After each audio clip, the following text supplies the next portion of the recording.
Welcome in everyone to the State 48 podcast. I'm your host Lisa Matthews, bringing you all things AZ. And today on the podcast we have Sir Jason Richardson, founder and CEO of Bad Birdie, joining us. Thank you so much for being here. Thank you for having me. Yeah, I mean, I heard you want to be called Sir throughout the entire interview, so that's what we're going to do here. Yes, that is true.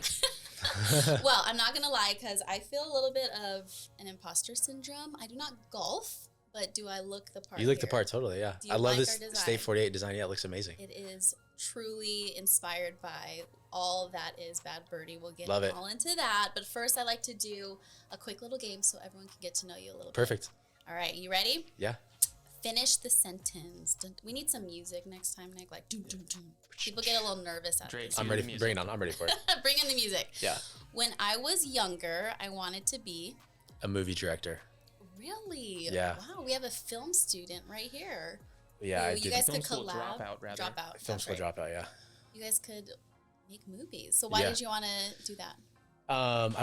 It's a great question. I just liked, one of my favorite things as a kid was going to the movies, and I just thought it would be really cool to make movies one day. Yeah. What are your favorite movie snacks, I have to ask? I'm not like a film geek. That's the one thing. I watch movies one time. So that's like a fun fact. I literally only watch movies one time. The only movie I've watched more than once in probably the last 10 years is Top Gun Maverick. I thought that was a really cool movie, but I'm generally not someone who likes to watch over and over. I've literally watched Titanic a bajillion times. Yeah, I know. I can watch it every day. Yeah. Have it on. No? Yeah. Okay. One and done. Well, maybe you can be a director. Yeah, maybe one day. I don't know. You know? I mean, this day and age, you can just like direct small videos for social media. Which you kind of do. I don't do our videos, but maybe that's our shot. That's my shot to actually do it. Yeah, it's time. Direct something for the next. What's coming up here? Holiday. I don't know. Something. Yeah, something. I want to see your byline under directed okay, cool. by Sir I like Jason Richardson. Do something. Yeah. My hobby is, you can't say golf. I would say cycling. It's a bit of a sore subject because my wife, Jenna, who I love dearly, doesn't love that I road bike because of the streets. So I've kind of given that up as of like the last 2 months ago. But usually I try to ride my road bike a lot. Really? So I'm trying to figure out my new hobby. I will say, hot take though, I feel like I've played pickleball probably a handful of times. Everyone's saying pickleball, but I grew up playing tennis. And so I think that's trending in to replace my cycling hobby aside from golf, because golf is my main hobby, to be honest. But yeah, wait, we're not saying golf yet. I know we're not saying golf. Everything's gonna be about golf. Yeah. I want to know, I have not picked up the pickleball trend thing, but you grew up playing tennis. I did. Which is easier for you? Which you like more? Tennis is easier. Okay. Yeah. What's the biggest difference? Is it the ball size, right? Tennis is easier because I've played it. Pickleball, you don't have to move as much, and it's more of like a slow control game, where tennis, you can like really smack the ball and like really make people run. So. Did that help you being a tennis player, become a better golfer when you decided to pick up? You're talking about golf versus tennis? No, I'm just going now into the golf avenue. Yeah. Honestly, no relation. Yeah. Yeah. I mean, there's maybe a mental game. Maybe all sports are mental, right? Sure. So if you got to come back and win a set, golf, you hit a bad shot almost every hole. So it's like you got to figure out a way to play it better. But yeah. That's true. Okay, just trying to get some tips over here. No, maybe I love pick up some pickleball. Yeah. I don't know. I have 3 kids. I got no time. Yeah. Something that would surprise you about me is. Wow, that is a good question. Instant fire. We're talking about sports. I would say I generally don't lose at ping pong. I grew up playing ping pong a lot too. So I could play some ping pong. Yeah. I wish we had a table game thing going on. Yeah, that's a fun fact. I have been dethroned once by one staff member. Wow. Do you have it in your office? Our office complex has it. Yeah. It was Can outdoor. We get a ping pong table? It was an outdoor table, not really what I'm used to playing. It wasn't really official, so it's kind of one of those things. Like, I don't know if you can count it.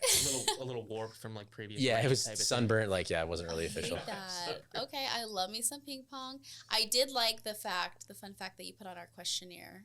Oh, what did I put on there? You put that you didn't actually start playing golf until college. Yeah, that is true. And now you have a whole brand. Yes. That's super interesting. But yeah. We'll get into that. My favorite line. My favorite quote, we've been quoting it all day. My favorite quote is, do your best and forget the rest. Literally woke up to a quote like a text message of that quote from Mike this morning. I love that. And it's from Tony Horton, who created P90X. Yeah. So when I was in college, P90X took over everyone was doing it. And so I always remember that quote. Yeah. And I think it's a great quote. Talks about, you know, you can't do anything better than your best. So as long as you do your best, what else can you be worrying about? Yeah. P90X VH, right? S tapes. I think now it's digital, but yeah, I don't know what it was, honestly. No, back then. It was probably, when I was in college, it was probably DVDs. Yeah, I that's think true. It was DVDs, yeah. Not VHS. But that was, anyone who knew me in college, I was like pretty obsessed with P90X for a hot minute. Yes. For one, I did it for 90 days. Well, I mean, But I don't want to talk about that. Okay, we're going to talk about that. A bad habit I have is. Did I answer this question or I just can't? A bad habit I would have is not giving context when I talk about things in meetings, or my wife says this all the time. I'll just start talking about something and she's like, I have no idea what you're talking about. What are you even saying? I'm and so make I do sure this. you do have context during Yeah, this I can just start talking about it. She's like, what are you even saying? So I get reprimanded for that in a nice way, probably at least like once a day. It's like you already had the conversation going on in Yes. your head. In your head. Yes, exactly it. Yeah, that's exactly it. Yeah. My dad does that all the time. I'm like, what are you talking about? Yeah. Like you can't just show up and like open mouth and yeah. Yeah. Okay, got it. Blank is my secret talent. Blank is my secret talent. Probably. So every wedding I've been a best man at, I do a rap. Excuse me? Yeah. So if I've been a best man, and I've been a best man 3 times, I always do a rap song, and I would never do it outside of that. And So that's the only the only place Okay. I would ever rap. But if you've been to a wedding where I've been the best man, I always do a rap. Wow. Yeah, What and inspired that? It's like a little, Inner- it's something that, you know, I just maybe brought out for a special occasion. Your inner gangster just Yeah. comes out. It's a for- special occasion moment, primarily only around weddings. Gosh, I mean, I would love to hear it. Yeah. Sorry. What is it gonna take here? It's gonna take. I think I'm done being a best man at weddings, so I don't know if it'll I'm be. surprised people are not asking you left and right. Yeah. To hear that rap. No, I guess Wow. not. Yeah. Okay, so, but how did that originate? Like you were. It was something funny. Like it was my first. My best friend growing up got married, and my first time being a best man. And there's waves, at least in my friend group, where everyone got married like kind of a couple years after college, and then it's like basically 5 to 10 years later. Kind of. Yeah. There's kind of 2 categories I saw, and I just wanted to do something. I don't know. I was like 25, trying to do something fun and creative. It was also the moment where like I think it was becoming like viral to like people were doing really funny things during that time, like. Everyone breaks that into dance or something mobs. like flash mobs. It was the season. It was like the Yeah. season of flash mobs, and so Yeah. Did you go viral? no, I didn't. But it was one of those things where no one in the whole audience knew, and so I got up, and then the DJ cued a song, and it was a whole thing. So it was fun. Wow. Yeah, I didn't eat anything for the day before because I was so nervous. So that's the downside of it. It was like it's a blend of like not eating but having some drinks to kind of help balance it out, but not too many. So there's definitely a skill to it. That is. Yeah, there's a That's skill. pretty intense. Okay, and guessing, obviously, you wrote everything, or did you get assistance? No, I wrote it all. Okay. Yeah. Wow, true talent here. Yeah. I love that. We're getting No deep ghost into it. You said what? No ghostwriters. No Yeah, no ghostwriters ghostwriters. here. I love that. Okay. Well, shifting into your business side, Yeah. not the rap side, but that's a nice touch. All I have truly is like bullet points. So we're kind of going to go through Let's go that through it, yeah. because it's pretty amazing seeing, obviously, the brand take wave the way it has and just the force that it's here in the Valley, me not being a golfer, but knowing exactly who Bad Birdie is. So actually, I want to know, how did you come up with the name Bad Birdie? Give me some insight on that. Yeah, so the name was actually the hardest part of the whole idea. So easiest. to set context of like idea to it launching, I knew that I wanted to create a business tied to putting really fun patterns on polos. That was the initial idea. And so I had the polos, the samples made, I had everything made, but I didn't know what the name of it was going to be. I knew that it was going to have like some sort of icon right here it's called the placket, and then have something right here. I just was like, when I had the idea, I was like, we got to have a cool brand for it. And so if you were a friend of mine, this was back in probably end of 2016, beginning of 2017, I was like telling all my friends like, hey, I'm going to start a polo business. They're like, okay, whatever, dude. Like, that's a cool idea, but not really. Like everyone's trying to start a clothing brand at some point. Yeah. I'm sure the State 48 founders can attest to that, where it's a lot of people want to start brands. So that being said, it was always throwing the idea of like, hey, what should I call it? So, the initial plan was I had samples. And so I went to Waste Management 2017 before Bad Birdie was an actual company or a name was there. And a buddy and I dragged one of my buddies out from LA because I started the brand in LA at the time. I was an Arizona native, started in LA, and then we moved back recently. But we went to Waste Management and we asked people what we should name the brand. And we threw out a couple names that they all miserably failed. Like I think that one of the working titles was like something tied to Arizona, and it was like, you know, Sidewinder Golf, or like Gimme Golf was another one. That one was trademarked. And so we walked out from Waste Management with no names, no clear ideas. So you just did like man on the street style. Well, we were on the 16th hole. I should clarify. We were on the 16th hole. We ran on Saturday. If you know what I'm talking about. Smart. Like, You're like liquors yeah. So we basically went and found our target audience at the time and went in and just, you know, we were sitting next to people and being like, hey, what should we call this brand? Do you like the shirts? How much should we sell them for? Like we asked we did like market research and came up with nothing. And so another month went by. We had no names for it. And I was trying to launch it. So I had the idea in Thanksgiving. I launched it in May. So basically in a 6-month period, idea to launch, that's where it was. And we were basically to the point where it was like, to launch the production of these, you need to pick the logos so you can actually have a name, like make the actual tags. And so it was a Monday night.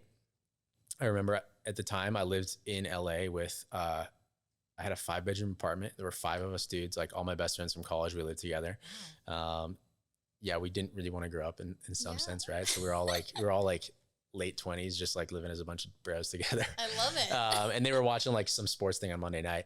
And I walk out to kind of share the name that I came up with, which was Bad Birdie. But how I got there, I literally was like, I need to figure this out. So I locked myself in my room and I like Googled like golf slang. And so I found like all these lists and I started typing it on a note on my computer, and it was like alpha, or it was ace, bogey, birdie, chip, drive. Like I just found all these things. And then I just started like thinking about like, okay, how can I start pairing like a word to describe that? And so I started with alliteration. So I was like, alpha ace, bogey, bogey, bad bogey. And then I remember I went to Bad Birdie. So it was like the 3rd one down the list. And I was like, oh, that sounds awesome. Yeah. And I was like, sorry, I'm going to cuss. Yeah. It's a safe space. Yeah. I was like, oh shit, that's the, yeah. And so I remember saying Bad Birdie, and I was like, I immediately walk out into him. I was like, guys, it's going to be called Bad Birdie. And they're like, that's it. Like, that was awesome. And it was this idea where like, I didn't know what that meant, because a birdie isn't bad in golf. Right. And I thought about, it's not about playing bad. It's like almost like you're being bad. And I was thinking about Michael Jackson's bad. Is being bad cool? Like, what does it mean? It's kind of ambiguous, but I knew it was catchy. And so that's the story. Other than it's kind of a last ditch effort that immediately, as soon as we had Bad Birdie, I was like, that's a really sick name. People will remember that. Yep. It's easy to remember. And I was like, how cool would it be to put bad on your hat? Like, what does that mean? Am I like badass, or am I bad at golf? Like, what does it even mean? And so it's kind of this irreverent take on golf, which everything in golf is like proper, and like everything's like a square. It's like so proper. No one would try anything kind of creative like that. So that was the idea. I literally can picture that whole scenario, that whole scene, you in the room coming out. I got the name. And your bro's like, cool, bro, let's do it. It just is so real and organic. I love that so much. Because I was like, wait, birdie, the knowledge I do have in golf, I was like, that's not technically bad, but it immediately clicked of like, badass. It just makes sense right away. Like I think that's one of the things that people gravitate towards for it.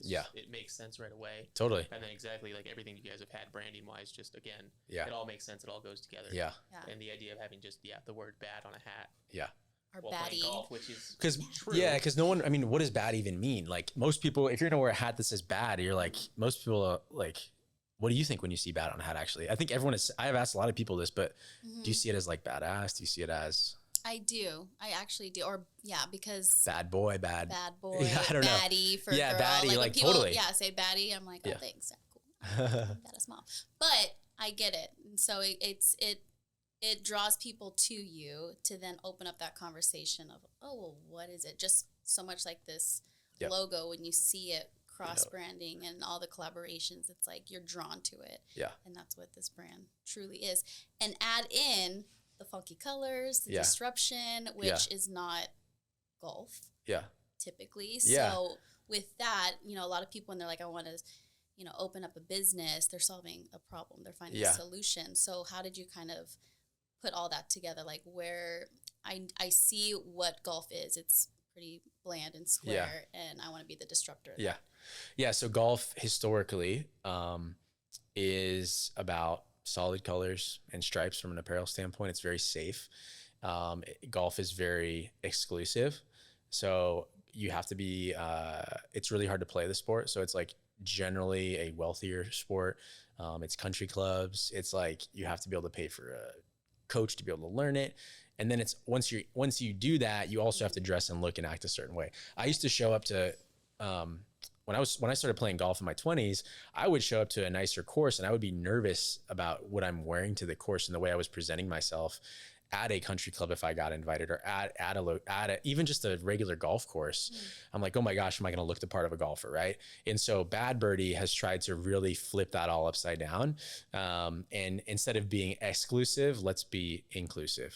Instead of focusing on the tradition of the sport, let's focus on how we can make this the most creative and fun thing you can do with your friends on a weekend or at any time that you go and play it. And I think core to the name even too is that golf has been so much about, you have to conform to this. And I think everyone wants to be a little bit bad. Yeah. And so that's what Bad Birdie is, right? Like everyone wants to have this little mischievous side of them that gets to try to be a disruptor and change something, right? Because the reality is, I think golf is I think it is one of the most fun things you can do with your friends. It's competitive, you're outdoors, there's camaraderie, and just to be able to build a brand around that versus, hey, it's like country club only, it's like super exclusive only. Yeah, no, it makes total sense. And how much of your Arizona influence ties into this as well? Because what do you do here? You play golf, yeah. I mean, I learned golf, so I grew up in Arizona, and in the summers, I would go to my parents' place up in Flagstaff, and I was a caddy at Forest Highlands as part of their like junior caddy program. So that's how I got involved with golf. So being tied to Arizona, like I wouldn't have even started Bad Birdie unless I'd grown up here. Right. And really like coming here, I grew up around it. I worked for a golf shaft company on eBay in high school, but I didn't even play golf until I got to college, because in my family, people didn't play golf. Nothing bad about it, right? But no one played it. So I grew up around it, and then kind of once I started making money, like I actually had a job in college, I could go out and play golf. And I think just seeing the impact of how popular golf was, especially with like young people in Arizona and some of my friends, I was like, oh, there's definitely like that market. Like I think in a lot of ways, Arizona is one of our top markets, and it just, the culture of Arizona golf, I think is a very clear representation of what Bad Birdie is. Yeah. So there's a lot of synergies here. That's why I think there's so much. Yeah. Even the designs too. Obviously, you guys put a lot of inspiration. Cactus and just being outdoors and year-round golf and all that stuff. Yeah. Yeah. So if you were to describe the brand in like 3 words, what would you use? I would say first one, I would say bold creativity or creative. Second one is recreational.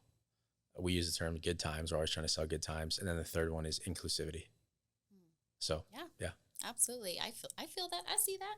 I would say heat too, like the fire. Oh yeah, I like that. Let's go. Millennial over here. Yeah. So backtracking for you, before, you had this urge to, hey, I'm going to create polos. I'm going to start a clothing brand. Was that always on your heart and mind that you wanted to start a business? And it's like, okay, what is it going to be? Yeah. So I always wanted to start a business. I grew up in a home where my dad was an entrepreneur, and my mom's dad was an entrepreneur. So I grew up in a family where it was very much accepted. And I knew, I went to college for business, and I knew someone told a story about an alumni who had a really successful shutter business, selling shutters for like for your home. And I remember that moment, I was like, I don't care what I do, but I want to have my own business, and I want to do something where I can make an impact. I can hopefully build some sort of financial stability for myself and hopefully future family. And then also like build a team and hopefully do something that makes a bigger impact on people. So all of my 20s, I always tried to get into something. I was always trying to think about something from a business. So before starting Bad Birdie, for 10 years, I worked in Los Angeles and I was a producer. So I did TV commercials. Wow. So I produced TV commercials for 10 years. And part of that journey was being on staff and then transitioning freelance. So I took this step when I was 25 to go be my own boss and try to find jobs. And so that was kind of my step there. And during that, I tried to start 2 companies. One of them was like, I was going to try to start like I was going to go try to make a movie. So it's kind of going back to the film director, but on the production side. Oh, am I good? You're good. Bad Okay, cool. Birdie, Do you want me to move that? No, you're good. We'll fix it for you. And where am I going with this? So I tried to start companies. So but they were like really small companies. So my first one, I tried to start a movie company, and I got a little office I was running for $200 a month. I got business cards. I had a website made, and it was all this facade of what business was, but it was actually nothing. That business failed. Within 3 months, it was nothing, right? So I learned very quickly that business cards don't matter. Office space doesn't matter. And like all this facade of like being a CEO of like a 1-person thing is nothing. So very early, I was like, okay, I'm not going to make a business card if I start a business again. Business cards are useful, right? But there's a certain level there. Right. The second business I tried to start was I tried to represent photographers to go do big commercial projects. So I don't want to get too much into the details of that, but I did one project, and I had to float like $80,000 at the age of 27, and I didn't have $80,000. Like it was like this. I had to kind of experience like I wasn't getting paid by the client and kind of do this whole thing. So I was like, I quickly, as soon as I got paid and figured that out, I got out of it. And so I learned the impact of financials on a business and what it takes to, I didn't want to ever have to mitigate that risk again at that level. Or there's better ways to be able to kind of mitigate the financial side. So those kind of examples taught me, I think when I launched Bad Birdie, it was kind of my 3rd time's a charm to try a business. And I had learned with 2 previous attempts. And I also, those were kind of like half-ass attempts in a lot of ways. Like the first one, like Bad Birdie was like kind of luck, but also I had the experience to get there. So I was listening to a podcast with Tom Patterson. He created what is Tommy John's, very successful brand now, as you know.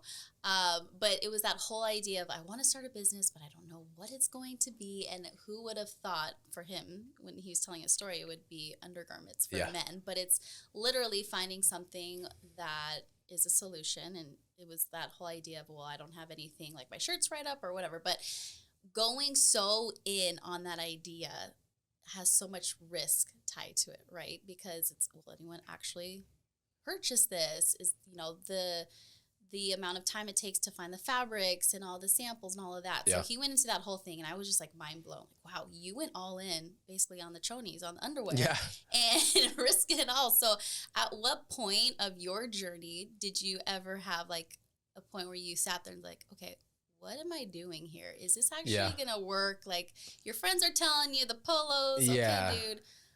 Walk me through what that looked like for you as far as the risk factor. Yeah, we had a really, really clear moment where we kind of went all in, or I went all in with my wife. But to give context, right? So when I started the business, I started it as a side hustle. It was really for me to be like, hey, I'm going to try to start another business. I'm going to try to learn what from my failures in the last 2 and try something. And I was still producing for the first 2 years of the business. And during that time, I ended up getting married to my now wife, who was with me before I even had the idea for it. So she's been along for the whole ride. And when we got married, you know, the business had been growing a lot. And so it was going from a side hustle where I was, you know, still, you know, doing a job during the day and shipping polos at night to like, okay, I'm actually not going to take this project and I'm going to like really focus on the business. And we either need to like keep it as like kind of a fun hobby and maybe make a little bit of money and try to optimize for that, or we can like really go all in on this. And so, you know, being married, a little bit more stability, having 2 incomes, and basically like asked my wife, hey, can I quit my job and go all in on this? And so we lived in Pasadena at the time. We had a little 500 square foot apartment. We had a really beautiful patio, and I like made a little, you know, date night dinner, something like that. And I remember having this conversation with her. I was like, hey, can we go all in on this business? And to do that, we need to buy inventory. So an apparel business, you have to buy inventory to upfront it because we had like a 9-month lead time. And so we were going to make an investment that was going to hopefully pay off 9 months later. In order to do that, we're going to take out a loan and back everything that we had as a newly married couple. Like this was like 3 or 6 months in, you're trying to build your foundation, you know, and it's like, all right, are we going to like save up to buy a house, or are we going to like pursue Jason's crazy business idea? And we were like, okay, well, let's just like play out the scenario. Let's say we buy the inventory, doesn't work, and we have to file bankruptcy. What are we going to do? And we were like, okay, we can live in my wife Jenna's parents' basement in Nebraska as an option number one. Or we're like, we could probably save up enough money to maybe go, go buy a trailer and live in a trailer park. And so no offense to the trailer park, right? But we were like, we kind of coined this term trailer park mentality with us, where it's like, as long as we have each other, this is very romantic, right? But as long as we have each other, we can go in and we can do whatever we want together. And so it's always been this journey where it's like, as long as I have, like, the most important person to me is Jenna and our family, right? And so everything else is like it falls off, right? And so to be able to have her believe in me, we went and did it, and we went and took that leap of faith, and that's how we got to where we are now. And we've continually had to do that and say, hey, are we going to take a risk on this business? Okay, trailer park mentality. We have each other, or we can go live in your parents' basement, or we can figure something out, right? And so that moment was like, okay, let's go all in. So I stopped taking commercials. We got a loan, which we personally guaranteed from a bank, and we bought this inventory and went for it, and it all worked out. Wow. So what a story. I mean, I think with anything, obviously you had that entrepreneurial spirit from seeing your dad, and you said your father, my grandfather, my grandpa, having that. So it's instilled in you, but there's also like that moment of truth of like, okay, I'm here being comfortable in my job. We know the income, we know what could be the future in the next 9 months. Or we're going to go all in and see. But I think there's something to it, and why people like you, and when I heard Patterson's story too, of going all in, you have so much skin in the game. So you're going to face failures, rejections, you're going to have down months, but you have everything to lose. As opposed to, oh, this is just my little side hustle. Okay, I won't make that extra, check or whatever. But when you're literally taking out the loans and the 401ks and just saying, okay, I'm really going to go in on this, that's, I think, when you're able to prevail past those failures and those moments of, oh my God, what am I doing? Right? Yeah, totally. What are some moments where you were like, oh my gosh, what did we do? Like, this is scary. It's a good question. So in apparel, the biggest risk you have is tied to your inventory. In everything that you do. So Nick's nodding his head. You go out and you take a loan, and you spend 9 months to make the inventory. So, and you do that, right? Like, I don't care who you are. If you're you will always buy, you're never going to buy 100%. So, like, this shirt is been one of our best sellers, right? But like, this shirt could easily have been a flop, and we could have ordered too many of these shirts, and we can't get rid of them. And so in that case, you have to figure out how do you move your inventory. And so there was a time when after we took that loan, there were a couple prints that weren't selling as quickly. And I remember walking into a warehouse, and at our time it was like 1,000 square feet. And I was like, we have more inventory coming in, and there's like 2,000 shirts sitting in here that like have been on our site for a year. They made it through Black Friday, and we can't sell them. What are we going to do? And so, had to figure out a way to like get rid of those shirts. And we ended up, I don't remember exactly what we did. But we ended up figuring out a way to do, reach out to our customers, and we're able to like clear them out. So, Well, you went to business school. So you learned the books and all the things. However, it's very different when you're out there figuring it out. So what are some things that you learned on the fly of making this a successful company? Contrary to popular opinion, I didn't learn anything in business. I mean, I learned a little bit in business school. I don't want to like put down school, but like, I've heard so many people say you learn more in your first job than you do at school. And so things you just learn, like you learn by mistake. And a lot of people talk about this, but failures, right? You overbuy an inventory. Well, okay, that's one thing, but like, how does that impact your financial statements? And that impacts your balance sheet. I don't want to get too technical on it, but that give us all the juice, balance sheet that impacts your cash flow, and it impacts your P&L. Like, it all flows together. And so there is part of the journey. The biggest learning for me was understanding the financial impact of the business and like how everything works together. You have a P&L, you have a balance sheet, and you have cash flow, and you can read as much as you want on it. But until you actually make an impact, you're like, oh shit, I don't have enough money to pay for this in the bank account. That's going to give you your MBA. I think there was a time too, I would say, like, I got my finance MBA by figuring out how to pay for stuff really quickly. I got my international business degree by arguing with my factor in China at like 2 a.m. on a PO and pricing changing. You just going to go along through this where you can either like, you kind of like lean into the challenge. And I think that's where you learn the most. And the scary part of it is you don't even know when it's going to come up. Right. So I still learn stuff all the time. Like, oh, I should have done that this way. I should have handled that conversation differently, or we should have made a different decision on that. So yeah. Does that answer the question? I don't even remember the question. Yeah, no, that answered it. How about our guest here, our audience guest? Did that answer your question? I mean, he could relate in so many more ways. I am the host. I mean, that all makes sense. I mean, we have continued to learn by just doing, right? Like, we didn't go to business school. Actually, neither myself, Mike, or my brother Stefan graduated from college to begin with. So all college dropouts. Yeah. Somehow people still like us. The yeah. So I mean, I'm a big component personally of like, it's hard to know what you want to do at 18 to begin with. Yeah. Sure. You haven't lived yet, right? Yeah. So I do have a question for you though. Yeah. As being on the design side of our company, patterns, where do they come from? Yeah. Ideas. Man, I have my brain. They're all awesome. Thank you. They're amazing. Yeah. So the journey to like where we are now, we have an insane team of artists. We have an art manager who then manages a team of 30 to 50 artists that come in and work on our projects. So we've built out an insane process because we're turning. Excuse me, how many? Like 30 to 50 artists are working at a time on our throughout a season, right? So we're going to tap them in. There's so many different graphics and things. And we brought in experts. We've been very fortunate with the growth to bring in proper, like, I didn't even know what an art manager was. So we have a team that does that now. And it's a mix of, it's primarily a freelance team that we work with. And we will pull people who kind of moonlight for us on making prints. We will also, but to get to that, I mean, early days, I called up my buddy who was a graphic designer and I was like, hey man, I'm trying to launch this polo business. Can you like come up and make a pattern? And he's like, okay, well, how do you do that? Like, do we need to like make it to fit the exact specifications of a shirt? And so I don't even know, it's called like a textile pattern or a seamless pattern. And so figured out how to make that. And so my buddy, I was like, hey man, okay, I want, a pink rose on a blue background. And then he sends me the draft and I'm like, that sucks. Like, let's go back and do it again. And I'm like, multiple iterations. Yeah. And so, that was the beginning. Right. And that was like the most inefficient way. I was like, I'm paying this guy, like, I don't know how much an hour, like, I don't have any, like, this is my own money going into it. Like, I got to find a quicker way.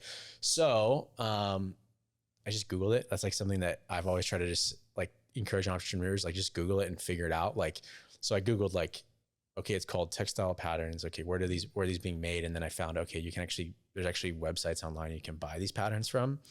And so even before we launched our first patterns or our first collection, like half were made custom and then half you would buy from people that sell textile patterns. And then, so to do that, I mean, you're basically looking into thousands of patterns and you're typing in like palm tree, and then you get like 3,000 options and you have to pick which one you want.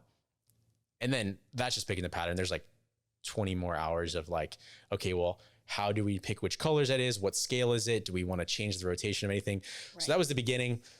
We do everything custom now. So that's one of the things, like we've had so many people try to come into this space really in golf and like target us directly, like in our pro shops and whatnot.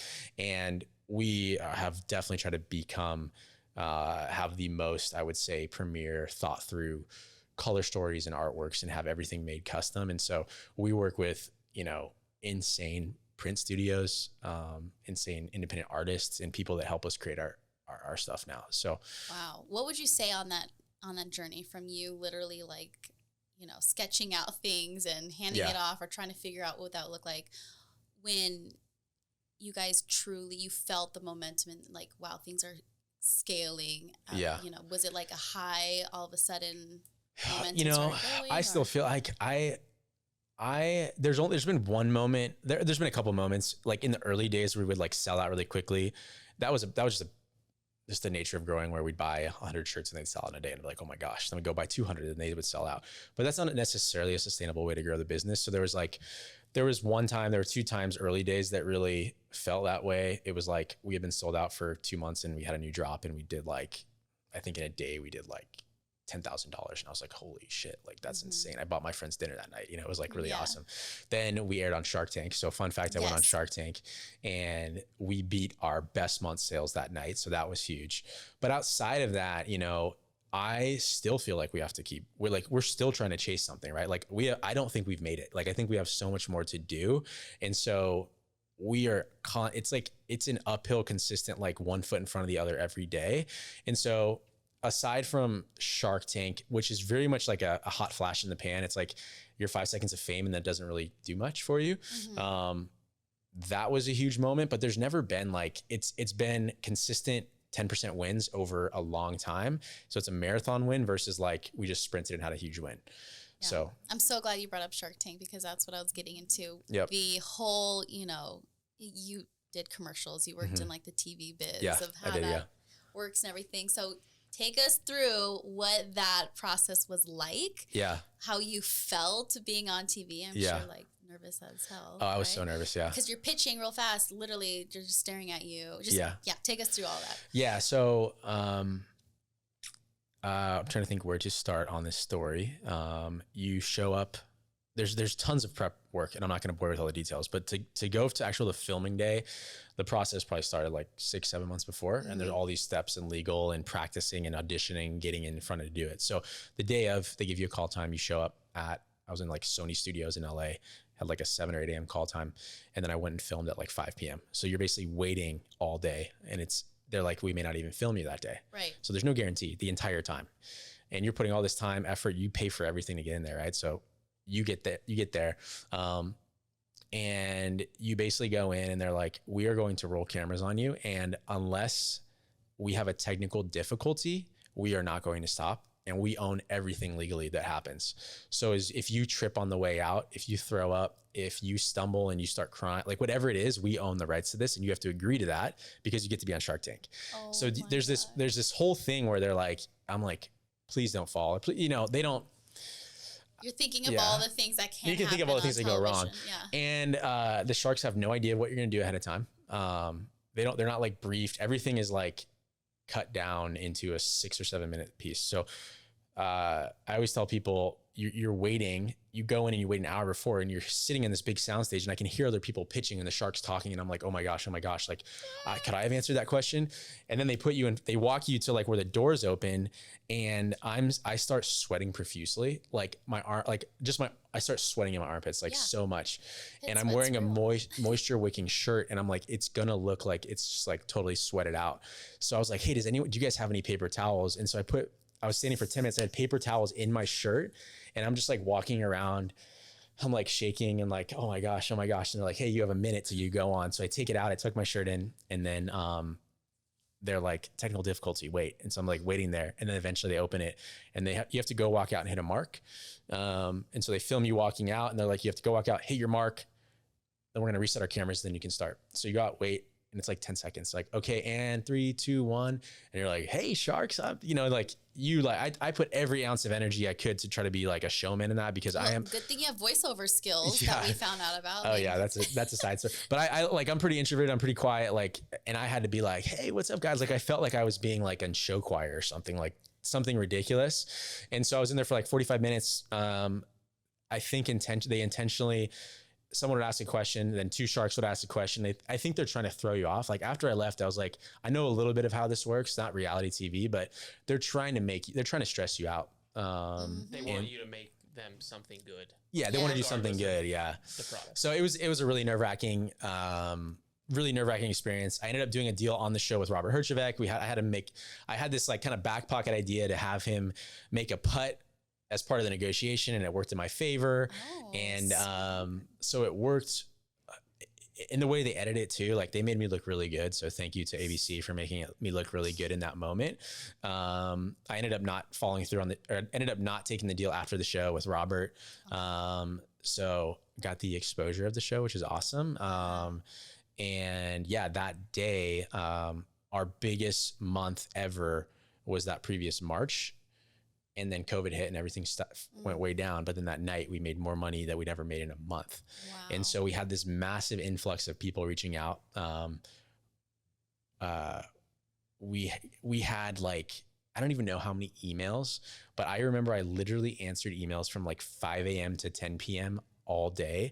Wow. And we had like there's only like me and one other full-time person at the time. We had like a little warehouse staff that was part-time. And I think we had like a consultant that was helping me answer emails, but it was really fun. And it was just like, it was during COVID. So we were all locked in. I was locked in my apartment pretty much. And our warehouse team, you could still ship in LA at the time, but it was answering questions. And it was like, I don't know, it was like the same question over and over. I don't even remember what it was, but it was like, how does it fit? And I was like, oh, we should have put a size chart on the site. Like we got like 2,000 emails or something like that. Wow. But so amazing. I was able to pay. The fun fact about that. So I did about Bad Birdie for 3 years. I never paid myself $1 till after Shark Tank aired. And so all of that conversation back to that porch of being like, hey, we're going to like invest. That was like this big payback moment where like we were able to like, I started paying myself a salary. So it was crazy. Wow. Yeah. So that was that one moment when you asked like, has there ever been like this one big moment? Yes, that's been it. But the reality is once you air, it's basically you have 3 days. No one cares about you anymore on Shark Tank. Right. To be totally honest. Wow. So that's television. Yeah. I mean, the pit sweat is real. Fun fact about me. Me and my family were on Family Feud. Okay. No way. And worst pit sweat of my life. Mm-hmm. I did the same thing with and I was so nervous because guess what? You have to do high five everyone. Yeah. And you don't miss a high five or it's awkward on television. Yeah, you're just if you watch back, I feel like I had dinosaur T-Rex arms. You're just low five me, you guys. Low five me because I was wearing a long sleeve dress.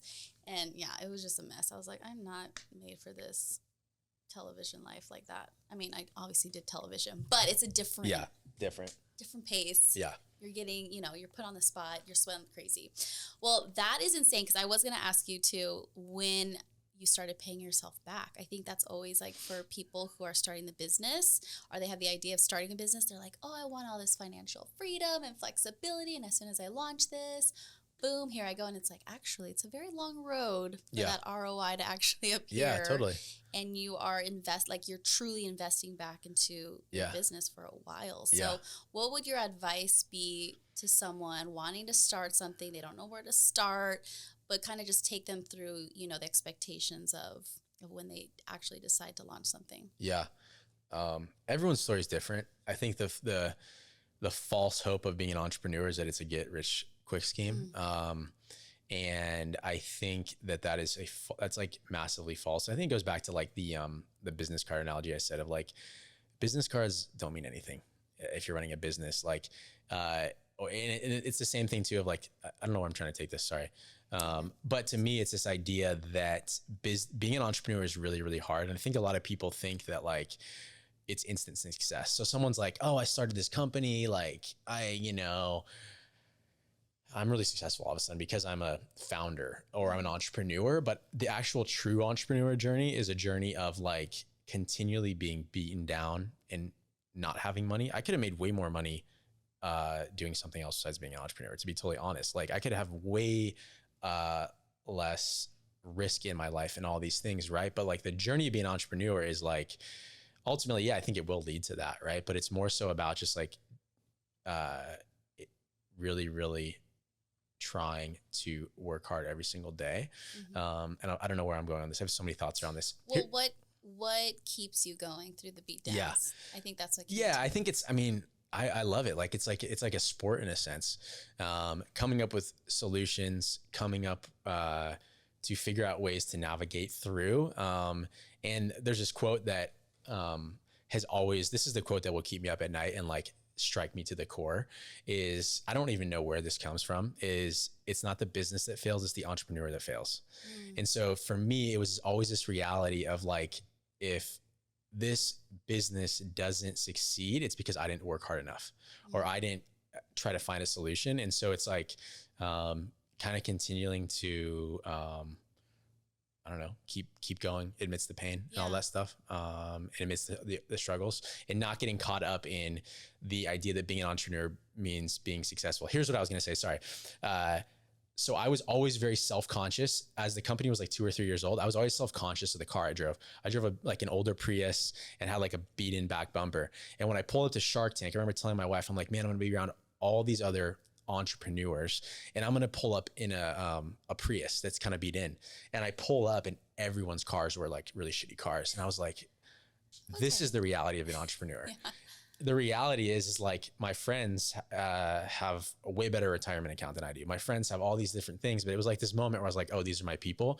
And so I think for people to hear that it's not about like, if someone's like starting a company and like has to go get a brand new car or like some of these like kind of facade things, I'm like, that's not really true to what it is. It's really more about like working hard every day.